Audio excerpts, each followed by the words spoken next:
Bonjour à toutes et à tous, comment allez-vous? Moi ça va, mieux. Après un petit moment de pause, alors un petit moment, quelques mois de pause, je reviens vers vous.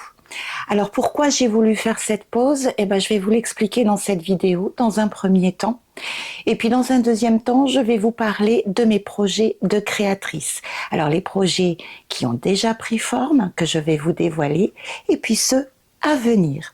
Mais avant tout, je tenais à m'excuser auprès de toutes les personnes qui m'ont laissé de très gentils commentaires ou qui m'ont même envoyé des messages pour prendre de mes nouvelles, s'inquiétant de mon silence.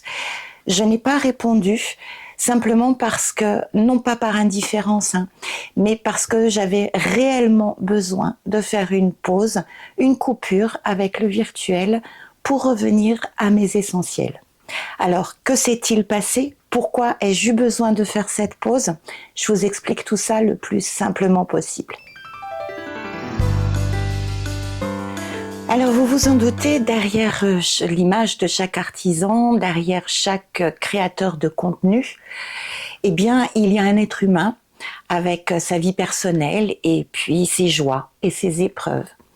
Dans un premier temps, il faut savoir que depuis quelques années, j'accompagne mon mari sur le chemin de la transplantation cardiaque. Il y a 6 ans, on lui a diagnostiqué une insuffisance cardiaque sévère et il y a 5 ans, il a bénéficié d'une greffe.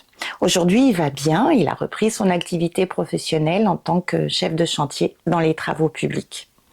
Mais la vie d'un greffé est malheureusement régulièrement ponctuée de quelques complications. Et la dernière en date remonte au mois de mai de cette année, époque à laquelle j'ai commencé ma pause, puisque ça lui a valu un séjour, encore un, en soins intensifs et un retour à la maison assez compliqué. Compliqué pourquoi? Parce qu'après avoir lutté jusqu'à ce moment-là, il a fallu accepter de lâcher prise et de se reposer physiquement mais aussi psychologiquement. Et on ne le fait pas forcément quand on a la tête dans le guidon et qu'on est dans le combat contre la maladie. Il faut savoir autre chose, c'est que mon atelier est situé au centre de la maison et que la cohabitation n'est pas toujours évidente quand il s'agit de faire des vidéos et qu'on a besoin de calme, voire de silence. Donc j'ai posé la caméra parce que je crois qu'à ce moment-là, il y a mon chien qui vient me faire un petit tour, je vous la présenterai parce qu'elle est importante dans notre vie. Je disais donc que la priorité, elle n'était pas dans le montage vidéo, dans les tutos, il était là dans l'accompagnement de la convalescence de mon époux. Donc j'ai fermé provisoirement la caméra, mais je n'ai pas fermé l'atelier. Oh que non, bien au contraire. Dans la deuxième partie de la vidéo, je vous expliquerai ce que j'y ai fait pendant ces quelques mois. Et puis, il y a un deuxième facteur qui s'est ajouté à cette décision de faire une pause. Il faut savoir que moi-même, je suis en période de rémission d'un cancer. Un cancer qui m'a été diagnostiqué en mai 2022. S'en est suivi des traitements très lourds, chimiothérapie, rayons et 3 opérations. Aujourd'hui, je vais bien parce qu'il n'y a pas de reprise évolutive, mais malheureusement, ces traitements très lourds qui me permettent d'être aujourd'hui face à vous me laissent des séquelles assez handicapantes. Ça ne se voit pas forcément, mais je dois les gérer au quotidien et surtout, ils m'empêchent de pouvoir travailler à l'extérieur de manière prolongée. Pendant la convalescence de mon mari, j'ai appris et surtout j'ai compris, puisque je m'en doutais, j'ai compris qu'il fallait bientôt repasser au bloc pour pouvoir bénéficier, puisqu'en fait on va appeler ça un bénéfice. Il va falloir que je passe par l'astomie définitive afin d'améliorer mon quotidien. Donc tout ça, ça faisait beaucoup de choses à encaisser, surtout que je venais de perdre mon petit papa avec qui j'avais une relation très fusionnelle. Donc à un moment donné, on a beau être dans le combat, on a beau être fort, on a beau être résilient, à un moment donné, on a besoin de faire une pause. Mais pendant ces quelques mois, je n'ai pas rien fait. Oh que non, bien au contraire.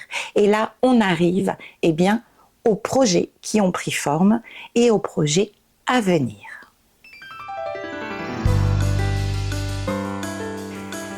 Non, je n'ai pas rien fait pendant ces quelques mois à l'atelier, bien au contraire. Alors là, c'est encore mon chien qui va voir quel est le bruit à l'extérieur, regarde par la fenêtre.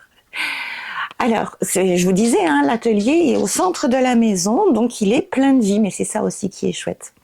Et justement, dans cet atelier, j'ai passé ces quelques mois à acquérir de nouvelles compétences en couture, en réalisant des vêtements. Alors, j'ai fait des robes, des pantalons, des jupes, des vestes. Et puis, j'ai aussi compris que même si je trouve un plaisir immense à transmettre mon savoir et à réaliser des vidéos, des tutos, des pas à pas, j'ai réalisé que la production me manquait. Parce que 3 petits points création au départ, c'était la création et la confection d'articles de puériculture, le doudou, le sac à langer, les jouets d'éveil, les petits sacs à dos, etc., etc. 3 petits points création, c'était une boutique internet, des marchés d'artisans et une boutique de créateurs. Mais malheureusement, mes séquelles m'ont empêché et m'empêchent encore de travailler longtemps à l'extérieur, d'où la réalisation des pas à pas et des vidéos sur YouTube. Mais je suis tenace. Et même si je vais devoir accepter et repasser par un petit séjour au CHU, j'ai décidé pendant ces quelques mois de donner un nouveau visage à 3 petits points création. Parmi toutes les créations que je réalisais avec 3 petits points création, celui que je préférais confectionner, c'était l'ours en peluche. J'en ai réalisé des dizaines et beaucoup sur commande d'ailleurs. Et cet été, tout en réalisant et en confectionnant et en apprenant à coudre des vêtements, l'idée du nouveau visage de 3 petits points création s'est dessinée tout naturellement dans mon esprit. Et si je confectionnais et si je créais des ours de collection? Vous savez, ces ours qui racontent une histoire qu'on trouve dans un livre caché dans une malle au fond du grenier. Des ours travaillés avec soin et dans le moindre détail. J'en ai fait 1, puis 2, puis 3. J'ai demandé à mon mari qui adore travailler le bois de me réaliser des accessoires. Il s'est pris au jeu et la malle aux ours est née. Une malle aux ours issue d'une passion et d'un travail à 4 mains. Madame coupe et coud et monsieur taille et sculpte. Et si je vous montrais quelques loupiaux, quelques loustiques issus de la malle au trésor, alors je ne vais pas tous vous les montrer, je vous dirai où vous pourrez voir les autres. Alors voici Marcelin, le petit libraire, Fernand, le petit ramoneur, Apolline, la petite voyageuse, Émile, le petit skieur, et vous le reconnaissez, Sherlock, le petit détective. Ils sont entièrement réalisés à la main, de la peluche articulée aux vêtements, en passant par les accessoires. Et les vêtements sont réalisés à l'image de vrais vêtements dont j'ai adapté les patrons à la taille et à la morphologie de leurs propriétaires. Vous les trouverez sur ma boutique en ligne qui est toujours ouverte, www.3petitspointscreation.fr. Bon, alors vous allez me dire, alors et les tutos, alors il y en a plus? Pas de panique, bien sûr que si, il y aura de nouveau des tutos et des pas à pas en vidéo. Alors peut-être moins fréquemment qu'avant, puisque la création des ours me demande pas mal d'heures. Mais sous le nouvel éclairage de la malle aux ours de 3 petits points création, je pourrais vous proposer des tutos super sympas.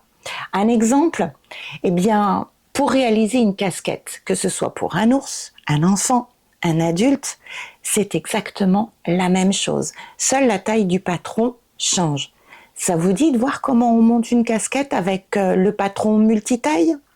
Ou alors on peut aussi voir comment réaliser une jolie poche sur un vêtement déjà existant afin de le customiser. Enfin bref, des idées, il y en a plein. Et puis sur ma chaîne YouTube, je vous montrerai un petit peu, je partagerai avec vous des moments d'atelier sérieux et un peu moins, voire beaucoup moins, des espèces de bêtisiers, et puis des petits moments reportages sur la façon dont je travaille sur ces ours de collection.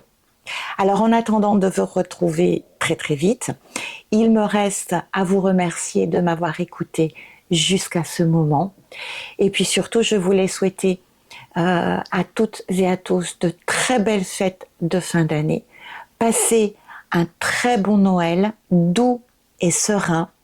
Et puis moi je vous dis bye bye, à très très vite. Et il en faut peu pour être heureux, il en faut peu pour être heureux.